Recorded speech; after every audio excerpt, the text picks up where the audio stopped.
ಶ್ರೀ ಗಣಪತಿ ಶಾರದಾ ಗುರುಭ್ಯೋ ನಮಃ. ಯತ್ರ ಯೋಗೇಶ್ವರ ಕೃಷ್ಣೋ ಯತ್ರ ಪಾರ್ಥೋ ಧನುರ್ಧರಃ ತತ್ರ ಶ್ರೀ ವಿಜಯ ಭೂತಿರ್ಧ್ರುವ ನೀತಿರ್ಮತಿರ್ಮಮ. ಶ್ರೋತೃಗಳಿಗೆ ಶ್ರೀ ಅಳಸಿಂಗರಾಚಾರ್ಯ ವಿರಚಿತ ಶ್ರೀ ವ್ಯಾಸ ಮಹರ್ಷಿ ಪ್ರಣೀತ ಶ್ರೀಮನ್ ಮಹಾಭಾರತದ ಸಭಾಪರ್ವದಲ್ಲಿ ರಾಮಾವತಾರವು ಮತ್ತು ಕೃಷ್ಣಾವತಾರದ ಸಂಗ್ರಹವು ಎಂಬ 50ನೆಯ ಅಧ್ಯಾಯಕ್ಕೆ ಸ್ವಾಗತ. ರಾಜ ಭೀಷ್ಮನು ಯುಧಿಷ್ಠಿರನನ್ನು ಕುರಿತು ಹೇಳುತ್ತಿರುವನು. ರಾಜ, ಮಹಾತ್ಮನಾದ ವಿಷ್ಣುವಿನ ಮುಂದಿನ ಅವತಾರವನ್ನು ಹೇಳುವೆನು ಕೇಳು. ಮಹಾಪುರುಷನಾದ ಶ್ರೀ ವಿಷ್ಣುವು 28ನೆಯ ಚತುರ್ಯುಗದಲ್ಲಿ ಮಾರ್ಕಂಡೇಯನನ್ನು ಮುಂದಿಟ್ಟುಕೊಂಡು ತನ್ನ ಅಂಶವನ್ನೇ 4 ವಿಭಾಗಿಸಿ ನವಮಿ ತಿಥಿಯಲ್ಲಿ ದಶರಥ ಕುಮಾರನಾಗಿ ಶ್ರೀರಾಮನೆಂಬ ಹೆಸರಿನಿಂದ ಹುಟ್ಟಿದನು. ಕುಂತಿ ಪುತ್ರ ಆ ಮಹಾವಿಷ್ಣುವು ಪರಾಕ್ರಮದಲ್ಲಿ ಸೂರ್ಯನಿಗೆ ಸಾಟಿಯಾಗಿ ರಾಮನೆಂಬ ಹೆಸರಿನಿಂದ ಧರ್ಮ ಸಂರಕ್ಷಣಕ್ಕೂ ಲೋಕಾನುಗ್ರಹಕ್ಕೂ ಭೂಮಿಯಲ್ಲಿ ಜನಿಸಿದನು. ಆ ದಶರಥ ಮಹಾರಾಜನನ್ನು ಕೂಡ ಸಕಲ ಲೋಕಪಾಲಕನಾದ ಭಗವಂತನ ಶರೀರವೆಂದೇ ಹೇಳುವರು. ಆ ರಾಮಾವತಾರದಲ್ಲಿ ವಿಶ್ವಾಮಿತ್ರನ ಯಜ್ಞಕ್ಕೆ ಭಂಗವನ್ನು ಮಾಡಿದ ಸುಬಾಹುವೆಂಬ ರಾಕ್ಷಸನನ್ನು ಕೊಂದನು. ಮಾರೀಚನಿಗೂ ಪ್ರಬಲವಾಗಿ ಭಂಗಿಸಲ್ಪಟ್ಟನು.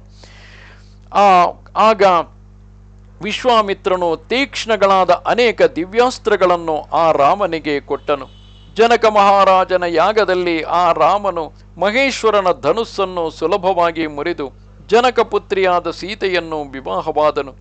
ಆಮೇಲೆ ಸೀತಾ ಸಮೇತನಾಗಿ ಅಯೋಧ್ಯೆಗೆ ಬಂದು ಸುಖದಿಂದಿದ್ದನು. ಕೆಲವು ದಿನಗಳು ಕಳೆದ ಮೇಲೆ ಪಿತೃವಾಕ್ಯ ಪರಿಪಾಲನಕ್ಕೂ ಕೈಕೇಯಿಯ ಇಷ್ಟವನ್ನು ಪೂರೈಸುವುದಕ್ಕೂ ಅವನು ಲಕ್ಷ್ಮಣನೊಡಗೂಡಿ ಅರಣ್ಯಕ್ಕೆ ಹೋಗಿ 14 ವರ್ಷಗಳು ವನವಾಸವನ್ನು ಮಾಡಿದನು. ಆತನನ್ನು ಯಾವಾಗಲೂ ಎಡಬಿಡದಿರುವ ಮಹಾಲಕ್ಷ್ಮಿಯೂ ಕೂಡ ಸೀತೆ ಎಂಬ ಹೆಸರಿನಿಂದ ಮನುಷ್ಯ ರೂಪದಲ್ಲಿದ್ದು ಶ್ರೀರಾಮನನ್ನು ಹಿಂಬಾಲಿಸುತ್ತಾ 14 ವರ್ಷಗಳು ವನದಲ್ಲಿದ್ದು ಕಷ್ಟಪಡುತ್ತಿದ್ದಳು. ಧರ್ಮಾತ್ಮನಾದ ರಾಮನು ಜನಸ್ಥಾನದಲ್ಲಿರುವಾಗ ಮಾರೀಚ, ಖರ, ದೂಷಣ, ತ್ರಿಶಿರಸ್ಸುಗಳೇ ಮೊದಲಾದ 14,000 ಮಂದಿ ರಾಕ್ಷಸರನ್ನು ಲೋಕಹಿತಕ್ಕಾಗಿ ಕೊಂದು ತನ್ನ ಅವತಾರ ಕಾರ್ಯವನ್ನು ನೆರವೇರಿಸಿದನು.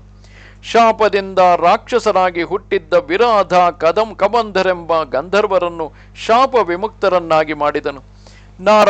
ರಾವಣನ ತಂಗಿಯಾದ ಶೂರ್ಪಣಖೆಯ ಮೂಗನ್ನು ಕೊಯ್ದನು.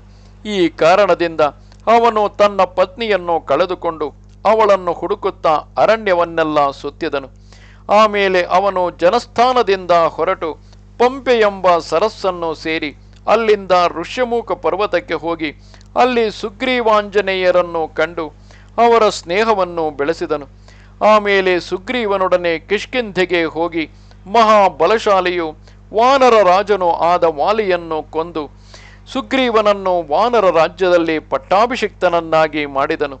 ಪತ್ನಿಯನ್ನಗಲಿ ವ್ಯಸನ ಪಡುತ್ತಿದ್ದ ಆ ಮಹಾವೀರನಿಗಾಗಿ ಅವಳನ್ನು ಹುಡುಕಲು ಹೋಗಿದ್ದ ವಾಯುಪುತ್ರನಾದ ಹನುಮಂತನು ಸೀತೆಯು ಲಂಕೆಯಲ್ಲಿ ಇರುವಳೆಂಬುದನ್ನು ತಿಳಿಸಿದನು. ಇದನ್ನು ಕೇಳಿ ರಾಮನು ಆ ಸೀತೆಯನ್ನು ತರಲು ಸಮುದ್ರದ ಮೇಲೆ ದೊಡ್ಡ ಸೇತುವೆಯನ್ನು ಕಟ್ಟಿ ಲಂಕಾ ಪಟ್ಟಣವನ್ನು ಸೇರಿದನು. ಆ ರಾವಣನಾದರೂ ದೇವತೆಗಳಾಗಲಿ ನಾಗರಿಗಾಗಲಿ ಯಕ್ಷ ರಾಕ್ಷಸರಿಗಾಗಲಿ ಗರುಡರಿಗಾಗಲಿ ಯಾರಿಗೂ ಜಯಿಸಲು ಕೊಲ್ಲಲು ಅಸಾಧ್ಯನಾಗಿದ್ದನು. ಕಾಡಿಗೆಯಂತೆ ಕಪ್ಪು ಮೈಯುಳ್ಳ ಆತನು ಅನೇಕ ರಾಕ್ಷಸ ಸೇನಾ ಬಲವುಳ್ಳವನು.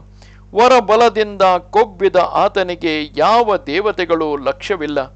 ಶ್ರೀರಾಮನು ಆ ರಾಕ್ಷಸನನ್ನು, ಅವನ ಮಂತ್ರಿಗಳನ್ನು, ಅವನ ಕುಲದವರನ್ನು ಯುದ್ಧದಲ್ಲಿ ಸಂಹರಿಸಿದನು. ಹೀಗೆ ರಾಮನು ತ್ರಿಲೋಕ ಕಂಟಕನು, ಮಹಾಬಲಾಢ್ಯನು ಆದ ರಾವಣನನ್ನು, ಅವನ ಪರಿವಾರವನ್ನು ಕೊಂದು ಮಹಾತ್ಮನಾದ ವಿಭೀಷಣನಿಗೆ ಲಂಕಾ ನಗರದಲ್ಲಿ ಪಟ್ಟಾಭಿಷೇಕವನ್ನು ಮಾಡಿ ಅವನಿಗೆ ಅಮರತ್ವವನ್ನು ಕೊಟ್ಟನು. ಆಮೇಲೆ ರಾಮನು ಸೀತೆಯೊಡನೆ ಪುಷ್ಪಕ ವಿಮಾನವನ್ನೇರಿ ಸೇನೆಗಳೊಡನೆ ತನ್ನ ರಾಜಧಾನಿಯಾದ ಅಯೋಧ್ಯಾಪುರವನ್ನು ಸೇರಿ ಧರ್ಮದಿಂದ ರಾಜ್ಯವನ್ನಾಳುತ್ತಿದ್ದನು. ಆಮೇಲೆ ಶತ್ರುಘ್ನನು ರಾಮನ ಆಜ್ಞೆಯ ಮೇರೆಗೆ ಮಧುವೆಂಬ ರಾಕ್ಷಸನ ಪುತ್ರನು ಮಹಾಬಲಾಢ್ಯನೋ ಆದ ಲವಣನೆಂಬ ರಾಕ್ಷಸನನ್ನು ಕೊಂದನು. ಹೀಗೆ ಧರ್ಮರಕ್ಷಣೆಗಾಗಿ ಕೈಕಟ್ಟಿದ್ದ ಶ್ರೀರಾಮನು ಲೋಕಹಿತಕ್ಕಾಗಿ ಅನೇಕ ಕಾರ್ಯಭಾರಗಳನ್ನು ಕೈಗೊಂಡು ರಾಜ್ಯವನ್ನು ಧರ್ಮದಿಂದ ಪರಿಪಾಲಿಸುತ್ತಿದ್ದನು. ಸಾಮಘೋಷದಿಂದ ಕೂಡಿದ 100 ಅಶ್ವಮೇಧ ಯಾಗಗಳನ್ನು ಬಹು ಸುಲಭವಾಗಿ ನಡೆಸಿದನು. ರಾಮನು ರಾಜ್ಯಪಾಲನವನ್ನು ಮಾಡುವಾಗ ಅವನ ರಾಷ್ಟ್ರದಲ್ಲಿ ಆರ್ತ ಸ್ವರವಾಗಲಿ ಅಮಂಗಳ ಧ್ವನಿಯಾಗಲಿ ಕಿವಿಗೆ ಬೀಳುತ್ತಿರಲಿಲ್ಲ. ಪ್ರಾಣಿಗಳಿಗೆ ಅಕಾಲ ಮರಣಗಳಿಲ್ಲ, ಕಳ್ಳರ ಭಯವಿರಲಿಲ್ಲ. ಆತನ ಆಳ್ವಿಕೆಯಲ್ಲಿ ಭೂಮಿಯೊಳಗಣ ಎಲ್ಲ ಜನಗಳು, ಋಷಿಗಳು, ದೇವತೆಗಳು, ಮನುಷ್ಯರು ತಮ್ಮ ತಮ್ಮ ನಿತ್ಯ ಕರ್ತವ್ಯಗಳನ್ನು ಯಥಾವಿಧಿಯಾಗಿ ನಡೆಸುತ್ತಿದ್ದರು. ರಾಮರಾಜ್ಯವು ನಡೆಯುವಾಗ ಯಾವ ಮನುಷ್ಯನು ಯಾವ ಪ್ರಾಣಿಗಳಿಗೂ ಯಾವ ಕೇಡನ್ನು ಮಾಡಲು ಸಾಧ್ಯವಿರಲಿಲ್ಲ. ಪ್ರಾಣಾಪಾನಗಳು ಅಂದರೆ ಒಳ್ಳೆಯದನ್ನು ಗ್ರಹಿಸುವುದು, ಕೆಟ್ಟದ್ದನ್ನು ನೀಗಿಸುವುದು ಸಮಾನವಾಗಿದ್ದವು. ಇದೇ ರಾಮರಾಜ್ಯದ ವಿಷಯವಾಗಿ ಪೌರಾಣಿಕರು ಒಂದು ಆರ್ಯೋಕ್ತಿಯನ್ನಾಡುವರು. ತರುಣನು, ಕಂಜದಳಾಕ್ಷನು, ಶ್ಯಾಮಲವರ್ಣನು, ಸೌಮ್ಯ ಮುಖನು, ಸಿಂಹದಂತೆ ಭುಜಬಲವುಳ್ಳವನು, ಆನೆಯಂತೆ ಮಹಾಬಲಿಷ್ಠನು ಆದ ಶ್ರೀರಾಮನು 11,000 ವರ್ಷಗಳು ಸುಖ ಸಂಪತ್ತುಗಳೊಡನೆ ಈ ಭೂಮಂಡಲವನ್ನು ಧರ್ಮದಿಂದ ಪರಿಪಾಲಿಸುತ್ತಿದ್ದನು ಎಂಬುದೇ ಆ ಗಾಧಾರ್ಥವು. ರಾಮನು ರಾಜ್ಯವನ್ನಾಳುವಾಗ ಪ್ರಜೆಗಳಿಗೆ ರಾಮ ರಾಮ ರಾಮ ಎಂಬ ಶಬ್ದವೇ ಸದಾ ಬಾಯಲ್ಲಿ ಹೊರಡುತ್ತಿದ್ದಿತು. ಜಗತ್ತೆಲ್ಲವೂ ರಾಮಮಯವಾಗಿದ್ದಿತು. ಬ್ರಾಹ್ಮಣರು ಯಾವಾಗಲೂ ವೇದಗಳನ್ನು ಪಠಿಸುತ್ತಿದ್ದರು. ಆತನು ದಂಡಕಾರಣ್ಯದಲ್ಲಿ ಅನೇಕ ರಾಕ್ಷಸರನ್ನು ಕೊಂದು ದೇವ ಕಾರ್ಯವನ್ನು ನಡೆಸಿದನು. ತನ್ನ ಪತ್ನಿಯನ್ನು ಅಪಹರಿಸಿದವನು, ದೇವಗಂಧರ್ವರಿಗೆ ಶತ್ರುವು, ವೀರಾಗ್ರೇಸರನು ಆದ ರಾವಣನನ್ನು ಸಂಹರಿಸಿದನು.